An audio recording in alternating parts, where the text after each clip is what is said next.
Hi, it's me again. I had to wash off some of my glaze testers because I had them on a cookie sheet that wasn't aluminum and it got some rust on it. So since I was washing them all off and kind of reorganizing them anyway, I thought it'd be a good time just to show you the ridiculous amount of glazes that I have. Of course, none of this does them justice because we're under like a tarp, but it's kind of fun to look at them.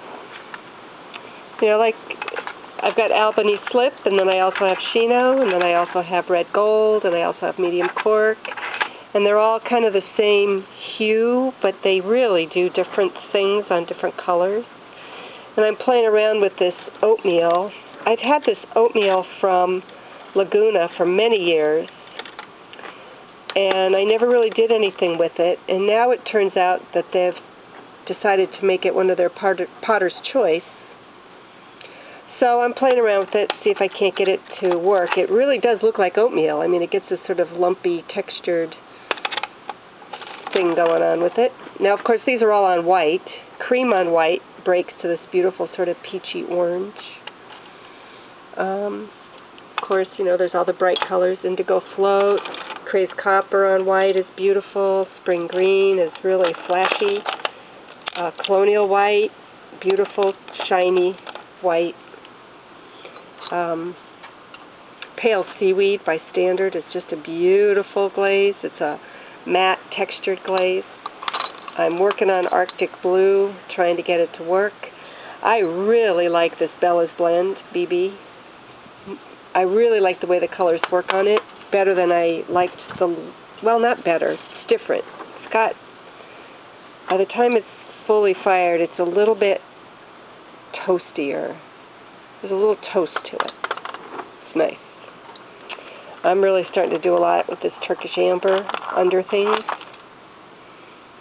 So these are like single coats on either Little Loafers or on Bella's Blend. And then this is probably the same bunch of colors, just on speckled brown stoneware. I don't think I've tested everything on white, to tell you the truth, but this is probably everything. You know, I'm letting you see it, and I'm not telling you what it is. Oh, gosh. Chino, good old colonial white. Ooh, see, you can see where the rust got to it. Oh. One of my favorites, bamboo ash on brown. Here's that oatmeal from way back, what it looks like on brown. I guess it's Laguna, and now they're calling it one of their Potter's Choice. I've always had trouble with Castile. I love it, but I get pinholes. I've had Castile for years. I can't make it work. I can make it work over fog or you know, over iron red, but I can't make it work by itself. Goldenrod Chino, it's real pretty. I think that's a coyote. And Albany Slip is real pretty and moves a little bit, but I kind of still prefer the Chino that I get from Carla. It's just so nice. I've got olive green and I've got spring green. So this shows you just what the speckled brown does on with spring green versus if you do it on white, you get a very different effect. Different color. That's just a 3 count and then a little bit on the edge. That's how I do all my testers. I put it in for a 3 count and then I come down about an inch after it dries. So what clay you put it on makes a big difference, which I've said before, but I'll say it again. Frosted turquoise is real pretty on speckled brown because that iron speckle stuff comes out. Same thing with that pale seaweed. It's real pretty on white, but it's really striking on speckled brown. Here it is, and here it is on white. Nice, pretty on speckled brown, textured, has depth. I'm going to do some more work with this Chung Plum. I'm going to try to get it to do something beautiful. I've got some ideas. Been watching the internet. Medium cork on brown is a very different color than medium cork on white. So, you know, you spend your life making all these testers and you get all these great ideas. Then you just have to implement them. Pippin green is spectacular no matter what clay I put it on. So, speckled brown, unique, the iron comes up through it. But then there's good old earthen red. I get it from high water clay. And earthen red, if you get the right color on it, is so beautiful. Like, you know, these are just one color.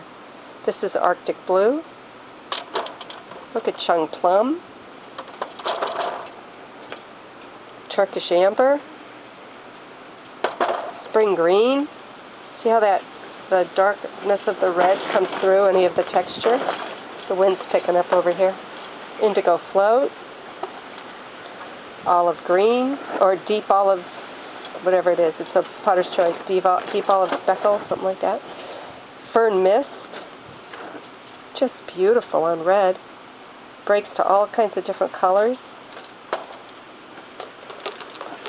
Cream on red versus cream on speckled brown. Subtly different. And there's my orange shirt.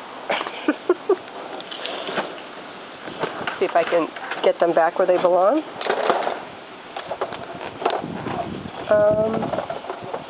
These are in this bag here because they have to be redone. But these are some of my favorites.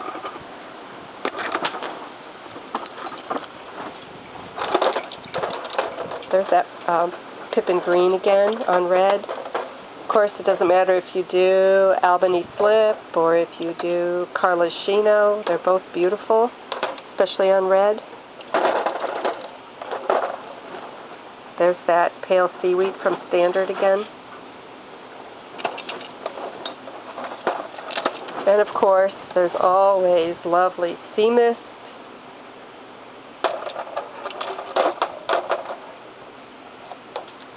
Mediterranean mist.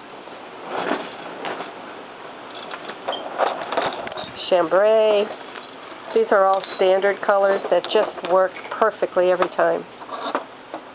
Glazes. Most of my glazes, when I mix them and I test them with the hydrometer, they're between 1350 and 1500.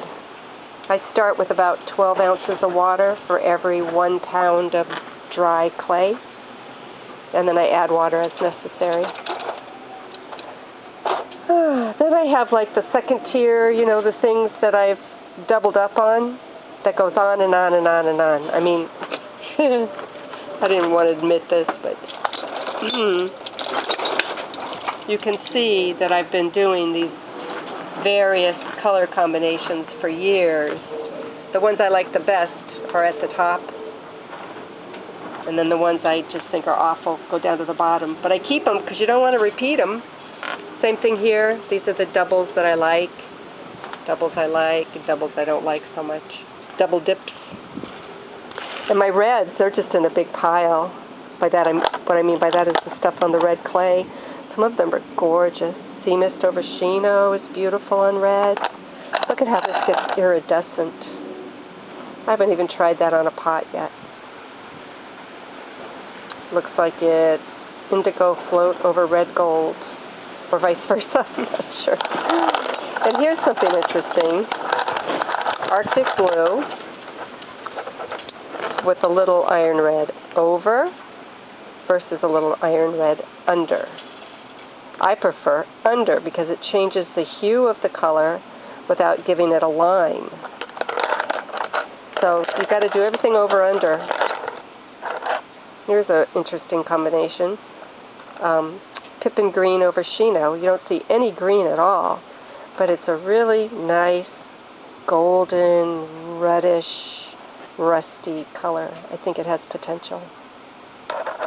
Can't possibly do it all, you know? Mediterranean mist over red gold. did the test, haven't done anything with it. If I was to do this, I'd put the red gold on the rim of my pot and then dip the entire pot in Med Mist, and I'd get this blending in, hopefully. This is a great combo, except that my fog hasn't worked right. But this is fog over bamboo ash. Now, it might still work. It's really quite pretty because it goes from the matte to the shiny, and it breaks from dark, almost breaking to blue. Very pretty. I'll probably do something with that like soon. So I guess it was a good activity to go through all my samples and kind of reorganize them, even though it was tragic that some of them got stained. But that's okay. So here's my blathering about glazes. Do a lot of tests before you put it on your good pot. But, you know, don't be a glaze junkie like me and have too many glazes. Thanks for watching.